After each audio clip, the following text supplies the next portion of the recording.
Hello student, मैं हूं BL Bhati और आप देख रहे हैं मेरा यूट्यूब चैनल मैथमेटिक्स पॉइंट, जो कि आपके लिए काफी हेल्पफुल है फॉर इंजीनियरिंग, बीएससी, एमएससी या आप किसी भी हायर मैथमेटिक्स कॉम्पिटिटिव एग्जाम की तैयारी कर रहे हैं। स्टूडेंट, अपना जो टॉपिक चल रहा था ग्राफ थ्योरी, जिसमें मैं आज नया टॉपिक लेकर आया हूं एडजेंसी मैट्रिक्स, यानी आसन्न आव्यूह आसन्न मैट्रिक्स किसे कहते हैं, ग्राफ में किस प्रकार से हम आसन्न मैट्रिक्स को फाइंड करते हैं, आज हम उसके बारे में सीखेंगे। अगर आपने अभी तक मेरे चैनल को सब्सक्राइब नहीं किया तो बेल आइकन को प्रेस करें ताकि आने वाले नए वीडियो के नोटिफिकेशन आपको मिलते रहे। स्टूडेंट, इससे प्रीवियस वीडियो की लिंक भी मैंने डिस्क्रिप्शन में दे रखी है, आप वहां पर जाकर भी प्रीवियस वीडियो देख सकते हैं ग्राफ थ्योरी से रिलेटेड, ताकि आपके सारे कॉन्सेप्ट क्लियर हो जाएंगे। तो आप यहाँ पे देखिए आसन्न मैट्रिक्स क्या होता है। तो माना जी एक हमारे पास ग्राफ है और यहाँ पे नंबर ऑफ वर्टेक्स v है, जिनके नंबर हमने लिया है n, और नंबर ऑफ एजेस का सेट e है, तो जिनका अपन लिया है यहाँ पे e। तो हम किसी भी मैट्रिक्स A को यहाँ पर n बाई e एक मैट्रिक्स है और आसन्न मैट्रिक्स कहते हैं यदि नंबर, यहाँ पे दो कंडीशन बनती है, अगर vi और vj यानी vi वर्टेक्स और vj वर्टेक्स के मध्य में बीच में अगर एक कोर है तो वहां पर 1 होगा, अदरवाइज 0 होगा। ठीक है स्टूडेंट, तो यहाँ पे डेफिनेशन क्या है कि यदि vi और vj के मध्य एक कोर हो तब 1, और अगर कोर नहीं है अदरवाइज 0। तो ये हमारी डेफिनेशन है। हम इसे ग्राफ की सहायता से और क्लियर करते हैं। आसन्न मैट्रिक्स ज्ञात कीजिए, यानी एडजेंसी मैट्रिक्स आपको यहाँ पर फाइंड करना है। आपके पास ये ग्राफ है, मैं यहाँ पे ग्राफ बना रहा हूँ। ये हमारे पास एक ग्राफ है और हमें यहाँ पर इस ग्राफ का आसन्न मैट्रिक्स निकालना है। यहाँ पर है V1, ये V2, ये V3, ये V4, और यहाँ पर है E1, E2, E3, E4, और हम बीच में एक भुजा और बना देते हैं जिसका नाम है E5। ठीक है स्टूडेंट, हमें इस ग्राफ का यहाँ पे आसन्न मैट्रिक्स निकालना है, एडजेंसी मैट्रिक्स फाइंड करना है। तो सबसे पहले हम यहाँ पर देखेंगे इसका सॉल्यूशन क्या होगा। तो हमारे को यहाँ पे क्या करना है, एक मैट्रिक्स निकालना है, और मैट्रिक्स में यहाँ पर क्या होगा, रो और कॉलम दोनों साइड में यहाँ पे वर्टेक्स की बात होगी, तो हम यहाँ पे V1, V2, V3, V4, ऊपर भी हम इधर कॉलम और रो में भी वर्टेक्स लिखेंगे V1, V2, V3, V4। आपको एक बात ध्यान रखनी है, क्योंकि ये आवर्तन मैट्रिक्स नहीं है।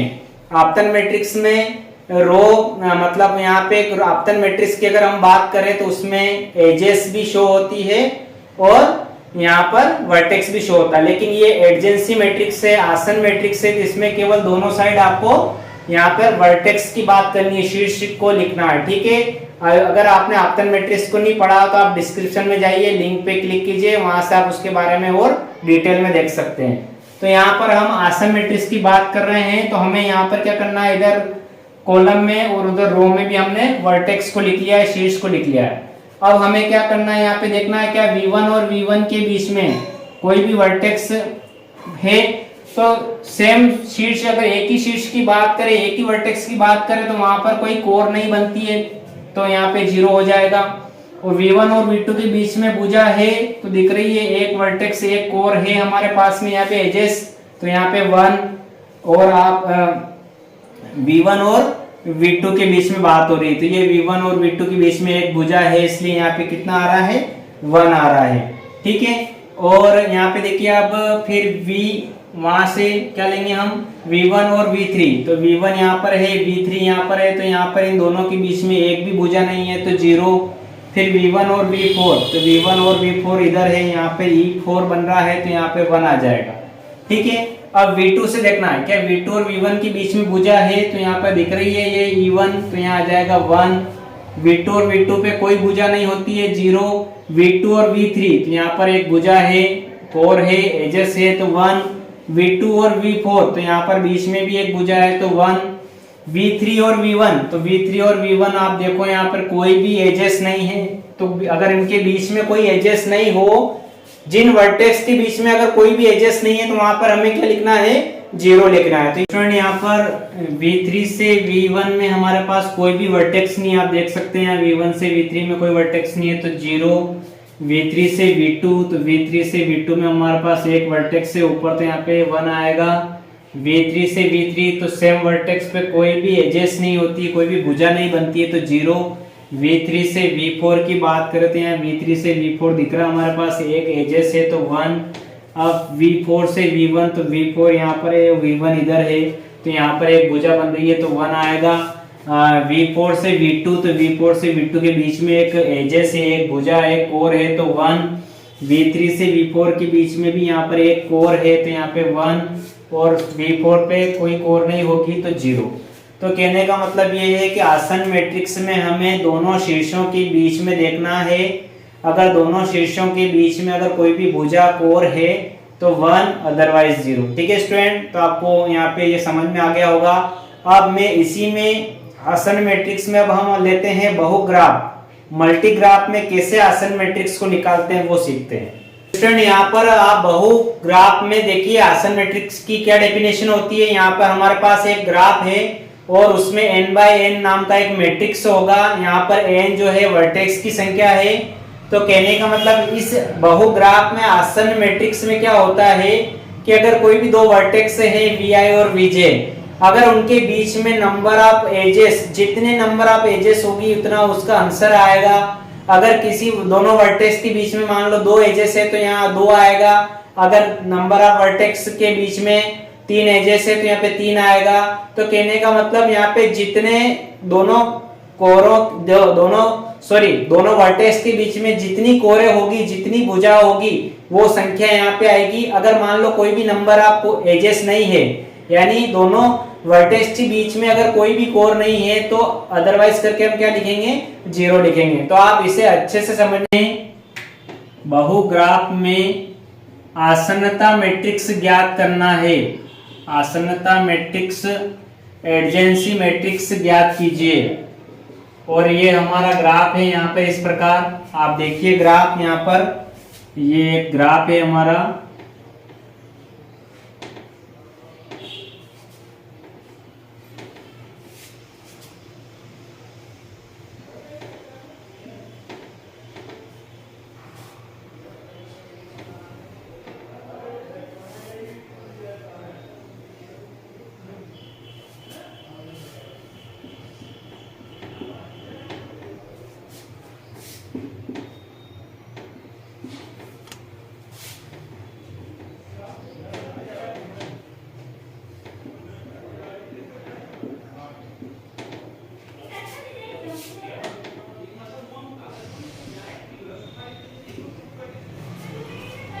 देखिए आप यहाँ पर हमारे पास एक एग्जांपल लिया हमने आसन्नता मैट्रिक्स निकालने का बहुग्राफ में।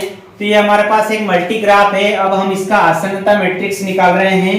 तो हम यहाँ पे एक ए मैट्रिक्स ले रहे हैं। हमें यहाँ पर क्या करना है, दोनों साइड में वर्टेक्स लेना है v1 v2 v3। यहाँ पर भी वर्टेक्स लेना है v1 v2 v3 और v4। अब आप देखिए यहाँ पे क्या होगा, हमें यहाँ पर क्या करना है, दोनों वर्टेक्स के बीच में भुजाओं की संख्या को काउंट करना है। तो v1 और v1 के बीच में कोई भी भुजा नहीं होती है तो 0। v1 और v2 के बीच में, तो यहाँ पे v1 और v2 दिख रहा है, यहाँ पे ये रहा, इनके बीच में आपको दिख रही होगी यहाँ पे 3 भुजाएं हैं, तो 3 कोरे हैं। तो यहाँ नंबर ऑफ कितना आ जाएगा, नंबर ऑफ एजेस आ जाएगा 3 है तो 3। तो यहाँ v1 और v2 के बीच में 3 आ जाएगा। और v1 और v3 के बीच में आप देखिए ये v1 यहाँ है और v3 इस जगह है, तो इनके बीच में कोई भुजा नहीं है, कोई भी कोर नहीं है तो 0। v1 और v4 के बीच में भी कोई भी कोर नहीं है, 0। अब अगला लेते हैं हम यहाँ पे v2। तो v2 और v1 के बीच में, तो v2 और v1 के बीच में यहाँ पर 3 भुजाएं हैं तो यहाँ पे 3 आ जाएगा। v2 का v2 में कोई भी भुजा नहीं होती है तो यहाँ 0। और v2 का v3 देखिए, तो v2 का v3 देखोगे तो ये कोर जा रही है एक और एक ऊपर से आ रही है, तो यहाँ पर 2 भुजाएं जा रही है, 2 कोरे जा रही है, तो यहाँ पे आ जाएगा 2। और v2 का v4 पे देखिए, तो v2 का v4 यहाँ पे नीचे की तरफ दिख रहा है आपको, एक भुजा जा रही है तो यहाँ आ जाएगा 1। ठीक है स्टूडेंट, इसी प्रकार हम अगला देखते हैं v3 का। तो v3 का v1 पे देखिए, तो v3 यहाँ रहा, v3 से v1 पे यहाँ पर एक भी भुजा आपतित नहीं हो रही है, एक भी कोर आपतित नहीं हो रही है, यहाँ आएगा 0। और यहाँ पे V3 का V2 पे देखिए, तो V3 का V2 पे देखोगे तो एक तो इधर से ये भुजा आ रही है ऊपर से और एक ये बीच में, तो यहाँ पे 2 कोरे दिख रही थी, यहाँ आ जाएगा 2। अब V3 का V3 पे सेम वर्टेक्स पे कोई भुजा नहीं बनती है तो 0। और V3 का V4 पे देखिए, तो V3 का V4 ये नीचे की तरफ दिख रहा है 1 और ये इधर 2 और ये 3, यहाँ पर 3 भुजाएं आपतित हो रही है, 3 कोरे आपतित हो रही है, यहाँ आ जाएगा 3। अब लास्ट जो वर्टेक्स बचा है V4, तो V4 का V1 पे कोई कनेक्शन नहीं है तो यहाँ आएगा 0। V4 का V2, तो V4 का V2 से यहाँ पर एक भुजा बन रही है, एक कोर इनके बीच में है तो हम यहाँ लिखेंगे 1। और V4 का V3 पे, तो V4 का V3 पे यहाँ पे 3 भुजाएं तो यहाँ लिखेंगे 3। और V4 का V4 पे यानी खुद पे कोई वर्टेक्स नहीं होती है, कोई भी एजेस नहीं होती है, तो अगर उसी वर्टेक्स की बात करें तो यहाँ पे आएगा 0। तो इस प्रकार ये जो मैट्रिक्स बना है ये हमारा मल्टीग्राफ में आसन्नता मैट्रिक्स है। ठीक है स्टूडेंट, अगर आपको वीडियो पसंद आया तो लाइक करें, शेयर करें और चैनल को सब्सक्राइब नहीं किया तो बेल आइकन को प्रेस करें ताकि आने वाले वीडियो के नोटिफिकेशन आपको मिलते रहे। Thank you for watching.